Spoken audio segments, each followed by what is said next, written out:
This is Robert Weinberg, and on this channel, we help individuals to achieve freedom through expert mortgage and financial strategies. If you're new to the channel, go ahead and hit the subscribe button and also click the bell so you get notified on all of our future content. In today's lesson, I want to talk about the fastest way to increase your credit score. So as you'll see from the graph here, the amount owed on your credit cards and your credit balances in general is 30% of the credit scoring algorithm.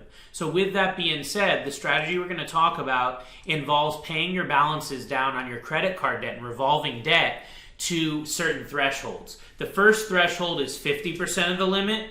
The next threshold is 30% of the limit. And ideally, in order to maximize your credit score, you want to get those credit balances below 10% of the limit. So, for example, on a $1,000 credit line, you want to get your balance to $500 or less initially, and then the next threshold would be $300 or less, and then ultimately $100 or less in order to maximize that credit score. So there's a few different ways that you can do this. Of course, you can pay out of your checking savings account, out of your paycheck that you get each week or whatnot.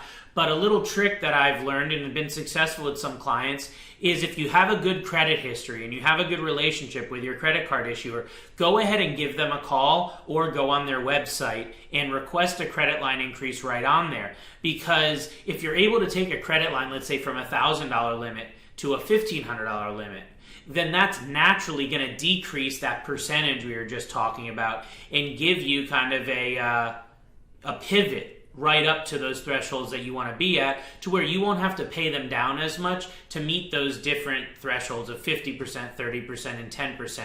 So again, if you have any late payments or issues, you probably won't allow this to work. The credit issuer won't give you an increase, but if you've had a good payment history and relationship, it's definitely worth calling in or going online and asking them to increase that credit limit for you to help meet these thresholds a lot quicker.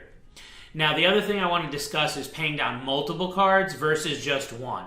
So if you have 4 or 5 different credit cards, and let's say 2 of them are $4,000 limits, and then 3 of them are $1,000 limits, you want to focus in on getting the most bang for your buck. So you want to be able to knock out and get to these thresholds on multiple credit cards. So rather than just focusing on getting one of those bigger cards down to the 50% threshold, let's take those same dollars and let's focus on getting 2 or 3 or 4 credit cards down to these 50% or less thresholds. That's going to increase your credit score a lot more than just focusing on the one.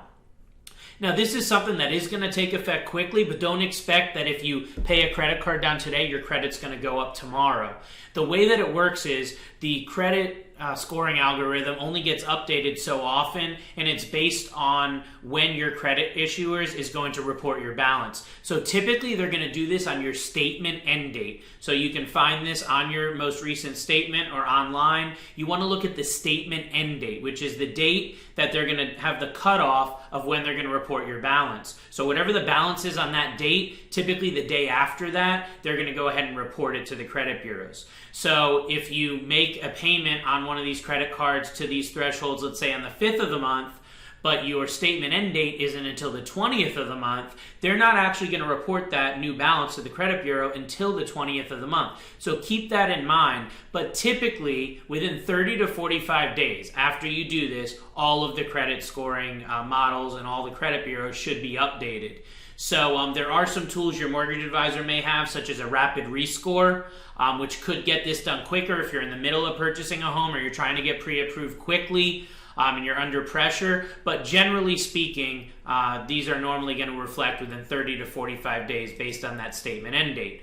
Of course, it goes without saying, but I always like to mention you don't want to do anything that's going to hurt your credit while you're trying to do this. So don't open up any new accounts. Try to limit your credit inquiries while you're in the process of trying to get the credit score up. And make sure you review your overall strategy for credit with your mortgage advisor to determine the time frames that it's going to take for this. And like I said, potentially use one of these other tools like a rapid rescore or a tool called the Credit Expert that can actually tell you the exact amounts to pay down on each credit line in order to get the maximum benefit for you.